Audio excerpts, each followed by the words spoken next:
Thank you for listening to Ingram Law. As always, we appreciate you being a guest. Our website is joeingramlaw.com. Again, joeingramlaw.com. Our phone number is 205-335-2640. Again, 205-335-2640. As always, our motto is get relief, get results. And we believe in that very strongly every day in our practice.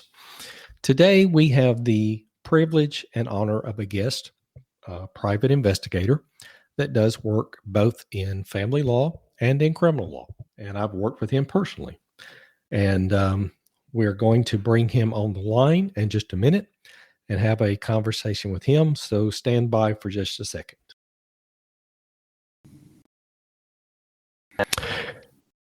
Richard, you there? I am. You made it. I did it. Praise Jesus. All right. So for our listeners at home, I call you either Richard or Richie B is what I like to call you. So for those that don't know you, Richard, tell the audience a little bit about yourself and your background. My name is Richard Boyd, and I am a private investigator. I own Hawkeye Intelligence, and I've been a private investigator going on 5 years now. Went to school in hopes of being an attorney, decided that wasn't for me. Did a few other things in the meantime and landed here, and I love it. I know you do. I know you do. So you said you wanted to be a lawyer. How did you get into this type of work? Just curiosity. Well, I've always loved law and things having to do with law and solving law puzzles, so to speak. And I don't know. I had some personal experiences that required some sleuthing. And I'm like, hey, I kind of like this. And I knew other people that had hired private investigators, and I knew that private investigators always have work because as long as people are misbehaving, you've always got a job. And and people are always misbehaving, right? So that is true. And I'd looked into it. Actually, I'd looked into it quite a few years before I actually decided to get the license. And I don't know, I just had a lot of stuff going on. And then just one day I'm like, you know what, I'm going to look more into this. I'll look more into it. And I guess it was just the right time in my life, the right season. And did it and got my license and started the business. We had a conversation a couple of weeks ago when we were discussing a case I needed you to do some work on for me. And I remember us talking about this briefly. Share with the audience. You said something about the number of either process servers or investigators, either in the Birmingham or Alabama market, was really, really high. Share that with the audience, please. Well, at the time that I started this business and when I was doing my research, I learned that Birmingham's the third most lucrative market for private investigators in the United States. Really? Yep. But you can't sling a dead cat in this town without hitting an attorney. So there's lots of work to be had out there, and it's pretty good business, and it helps that I like it too. So yeah, I can't ever see myself doing anything else. I can't either. Knowing you personally, I think you got a great perspective and personality for what you do. The audience at home doesn't know you as well as I do. I've known you for a couple of years now. Share with the audience the type of cases you investigate and what investigation really means. Okay. Well, mostly it's domestic. I would say 60 to 70% of my cases are domestics, and domestics are going to be infidelity, child custody, or alimony, usually. That is the bulk. Then you have things like non-competes, where a company has agreed with a former employee that they will not basically steal their clients. And sometimes, people being the way that they are do not honor their agreements, and the company wants to know if they're coming in contact with clients, former clients, or whatever that they're not supposed to. Things like that. There's a lot of process serving involved. I have worked for lawyers out of New York that are trying to catch business establishments, usually restaurants and bars, broadcasting or showing UFC fights without a commercial license. This is what I basically tell people. I'm an information broker. I get information for you and I sell you the results. And whatever information you need, if it can be legally obtained, I will get it for you. That's a good way to describe what you do. Right. Information broker. And a lot of times people can't do it themselves, or they don't know how to do it themselves, or they don't have the expertise. Experience means a lot in this job. And, of course, there's always a plateau that you will reach at some point where the new things that you learn will come fewer and further between. But, experience means a lot because you start learning what works and what don't work. And people who have no investigative experience, usually it does not occur to them to think outside of the box or how to approach a situation. So, yeah. Just out of curiosity, because you've done some investigative work for me, trying to catch people serving papers that are dodging process service. You worked on one criminal case with me. Do you have a preference as to the type of work you do? Would it be family law or would it be criminal law, or does it matter? Definitely family law. My intention when my goal was to become an attorney was to be a family law attorney. So it's definitely family law. I don't know. I mean, there's so many investigators that don't like surveillance and they don't like domestic cases, but I like them. So, I like people and I like meeting new people and getting to know people's stories, things like that. I enjoy that. So, I like the rotating variety of different personalities and situations, and I just like to hear people's stories. One thing that makes you really good at what you do is you're very relatable and you're easy to talk to. And I think that would be a plus in what you do, is trying to get information from people, is that you're very easy to talk to. Right. And I've been told that a lot, and I usually get the information that I want. Sometimes I have to perform what's called a pretext, where I tell somebody that I'm one thing. I don't tell them I'm an investigator. I, have a pretext, a story that I tell them to get information from them. It's not illegal, but,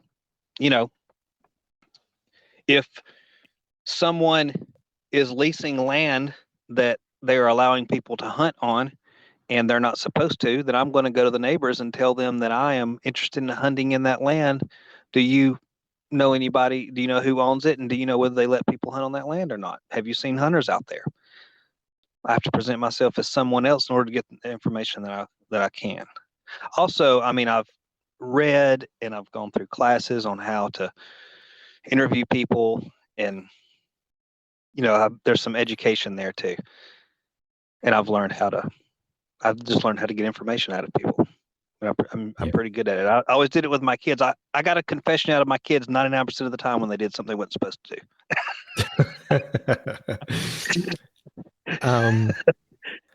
For the listener to this podcast, how would someone contact you if they wanted to hire you for your services? Well, I have a website, birminghampa.org. birminghampi.com. There's an email address, contact@birminghampi.com. And the number to reach me is 205-864-1766. Okay. And just for the audience at home that doesn't really understand what we do in the legal world, you are a paid professional. What you do is not free. Right. So what is the typical charge for the nature of your service? Well, it's going to depend on what we're talking about. Typical infidelity case, not in the Birmingham area, is going to you're going to have a retainer of about $2,000. If we go a little bit out, say Coleman, Gadsden, somewhere like that, it'll be like $2,500. So it's just going to depend on the circumstances. We usually try to, like with a typical infidelity case, and really with child custody cases too. It just depends on what the court orders are and all that. But with an infidelity case, it's usually we try to catch them about 3 times to try to establish a pattern for the judge. Right. With a child custody, sometimes it's like they're not supposed to drink a single drop of alcohol around my child ever. Then, if we only have to catch them one time and we know they're going to be going to a party, or, we know that they do it every day, but we just need to get evidence of it, then, you're talking about a $500 or $1,000 retainer. I mean, it just depends on how many hours we're talking about. Right. So,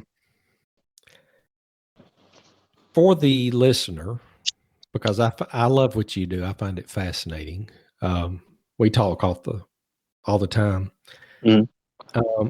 Describe a typical day for you as an investigator. What's a typical day in the life of Richard? Okay, well, I mean, aside from all the business stuff like answering emails and phone calls, and I'll go. Make sure all my cameras are charged up. Make sure I've got all my memory cards in my devices, and I make sure I've got food and gas, and get in the car, and I'll go. Sometimes we have a tracker on somebody's car. Sometimes we don't. I love it when we have a tracker. It makes my job so much easier. But I'll go wherever they are supposed to be, wherever we are going to end up at the same place at the same time, and I'll find somewhere to hide out, and usually in my car, where I can see them, see their vehicle, and just basically track their movements all day. I mean, if they go into a store, then I go into the store, and I have a camera on me. It'll either be my cell phone, or I have several, cameras that look like other things, like pens or things like that, and just document everything they do. Get a video, get pictures, everybody they come in contact with. Find out who the people they came in contact with are. Sometimes my surveillances are 3 or 4 hours, and sometimes they're 16 hours. Whoa. Yeah, I mean, I did a 16-hour surveillance the day before Thanksgiving. Jeez. Yeah.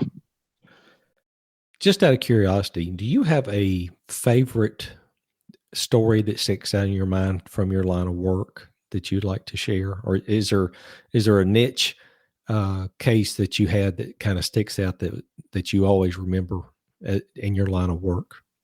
Yeah, well, yeah, there's a good.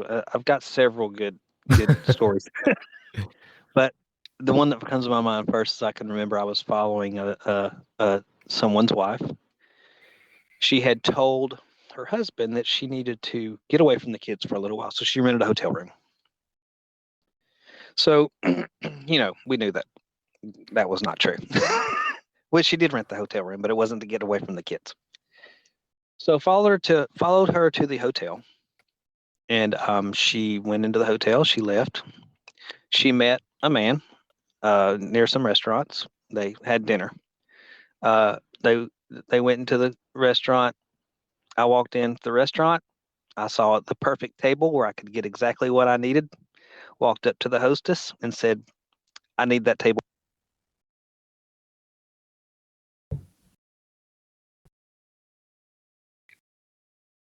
Richard?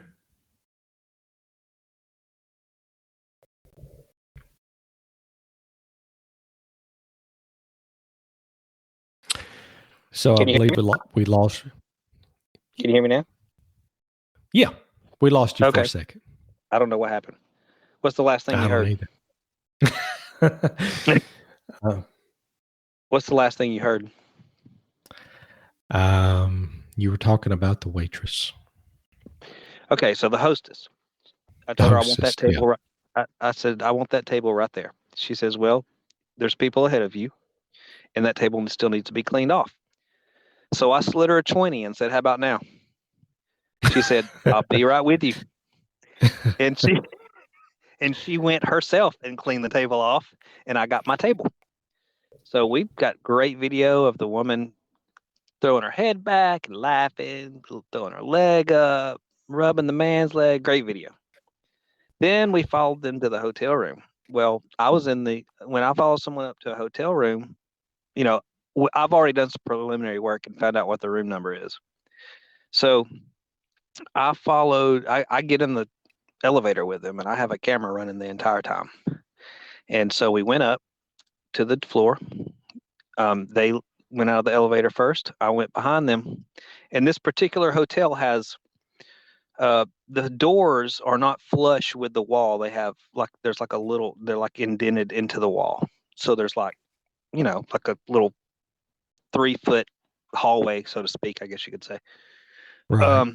So as they're walking down the hall, I'm moving from indention to indention with my camera lens around the corner, and I'm back. But I can see what's going on my phone, and I'm videoing them walking down the hallway, trying to get them going in the room together. Well, this particular couple just happened to go to the wrong room, so I'm standing there, and they start walking right towards me. So I have to think fast. So what I do is I reach behind me and I hit the door. I jiggle the door handle and I hit the door with my fist to make it sound like I opened the door and it shut. And I walked out in front of them and walked right into the vending area that I just happened to see because I didn't even know it was there until this moment. And they walked past me. And yeah, I panicked for a second, but I figured it out. I But know I always you're creative. Yeah, I like that story. For our listener, what do you believe that they should know before they hire an investigator? Have all your information. Know what kind of car they have, obviously, but where you can describe it to me, make, model, color, year, tag number, very important. Who owns the vehicle? What are your goals? What are we looking for? What time will they most likely be misbehaving, and where will they most likely do their misbehaving? And that can go for anything. That's not just infidelity. That's for child custody. Alimony is a little different because you have to establish that they live somewhere. So you're not really trying to catch them doing any behaviors. But that's pretty much, I love it when a client has all their stuff together when they call me, because it's a short, sweet phone call, and we can get business done and then get started. Yeah, they get a better bang for their buck if they have all their information and ready for you. I tell people all the time, the more information you have, the less you have to pay me to get. Yeah, and that goes for me too. Yep, that's right. Okay. That's Well, right. Richard, Know their habits, know their schedule, know their habits. Yeah. Well, Richard, we thoroughly enjoyed having you as a guest today. I know your time's valuable. I know you're taking the time out of your day to talk with us, and I appreciate it. And I know that our listeners will enjoy it, may find it educational, and may need your service. And we thank you for your time today. Likewise, I appreciate it. All right. Again, listeners at home, our web address is joeingramlaw.com. Our phone number is 205-335-2640. If you have questions, submit those to us and we'll take them off the air. As we always say, take care of yourself and each other and have a good day. No representation is made that the quality of the legal services to be performed is greater than the quality of legal services performed by other lawyers.